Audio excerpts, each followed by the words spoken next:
지난 영상에서 알아보았던 한국의 어둠 괴물 어둑신이 어둠으로 사람을 집어삼키는 무시무시한 괴물인 줄 알았지만 알고 보니 사람을 놀래키기 좋아하는 장난꾸러기 괴물이었는데요.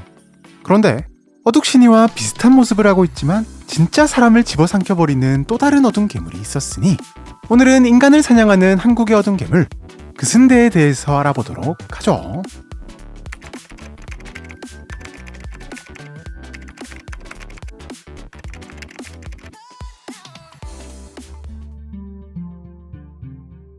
어둑신이가 어둠과 귀신을 뜻하는 단어가 합쳐진 이름이었던 것처럼 그슨대 역시 이름에서부터 어둠 괴물의 면모를 제대로 보여주는데요. 사실 그슨대라는 이름의 유래에 대해서는 다양한 추측들이 있지만 햇빛이 들지 않아 어두운 장소를 뜻하는 그늘 혹은 달이 가장 작아 어두운 날을 뜻하는 금음에서 따온 것으로 많은 사람들이 추측하고 있으며 어두움을 의미하는 그, 서 있는 것을 의미하는 슨, 그리고 거대한 것을 의미하는 대가 합쳐져 어둠 속에 서 있는 거대한 존재 그슨대라는 이름이 탄생한 것으로 보인답니다. 그슨대 역시 이름값 제대로 아는 실체가 없는 어둠 그 자체의 모습을 하고 있는데 생김새만 봐서는 어둑신이와 거의 구분이 안 될 정도인데요. 하지만 그슨대는 어둑신이와 비교도 할 수 없을 만큼 무시무시한 괴물이라는 사실. 이 녀석은 인간 사냥에 특화된 능력을 가진 것도 모자라 인간 사냥을 즐기는 괴물이기 때문이랍니다. 그슨대는 주로 시골에서 활발히 활동하는 것으로 알려져 있는데 사람들이 자주 다니는 길목에 떡하니 본 모습을 드러냈던 어둑신이와 달리 그슨대는 특유의 변신 능력을 이용해 어두운 숲이나 골목에서 울고 있는 어린아이의 모습으로 나타나는데요.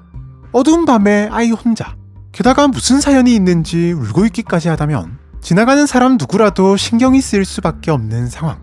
하지만 그것이 바로 그슨대가 사냥감을 유인하는 방법이랍니다. 실제로 대부분의 사람들은 아무런 의심 없이 다가가 아이에게 도움의 손길을 내미는데 바로 그 순간 아이 뒤에서 그슨대의 본체가 나타나는데요. 모습을 드러낸 그슨대는 순식간에 먹잇감을 어둠으로 뒤덮어 흔적도 없이 잡아먹어버린답니다. 그슨대는 어둑신이에 비해 퇴치 방법도 상당히 까다로운 편인데 도망을 치건 퇴치를 하건 잘못된 방법을 사용하면 오히려 독이 될 수도 있기 때문 만약 도망을 치는 과정에서 그슨대의 다리 사이를 통과한다면 도망치는데 성공한다 해도 며칠을 시름시름 앓다가 목숨을 잃게 되며 어둑신이처럼 용기를 내 제압하려고 해도 문제인데요.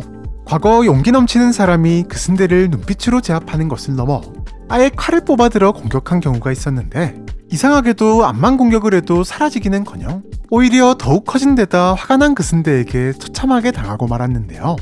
네, 그슨대는 물리공격을 받을수록 덩치가 빠르게 커지는 특성을 가지고 있었던 것. 현재까지 알려진 바 그슨대에게서 벗어나는 확실한 방법은 여러 사람이 강력한 빛을 비춰 소멸시키거나 특이하게도 가재를 좋아한다고 알려진 그슨대에게 가재를 제물로 바치는 방법뿐인데 혼자서 그슨대를 제압할 만한 빛을 내기는 힘든데다 항상 가재를 들고 다닐 수도 없는 노릇이기 때문에 그나마 즉시 스마트폰의 손전등 기능으로 빛을 비춰 힘을 빼둔 다음 그슨대의 반대편으로 도망치는 것이 살아갈 확률이 높다고 합니다.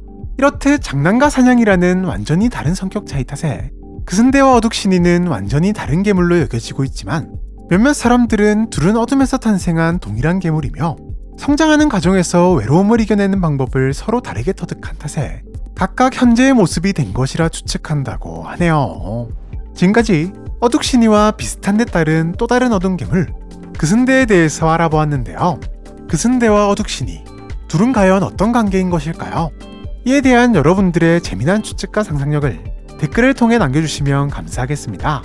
그럼 많은 댓글 남겨주시길 바라면서 우리는 다음 영상에서 또 만나도록 하죠. 안녕!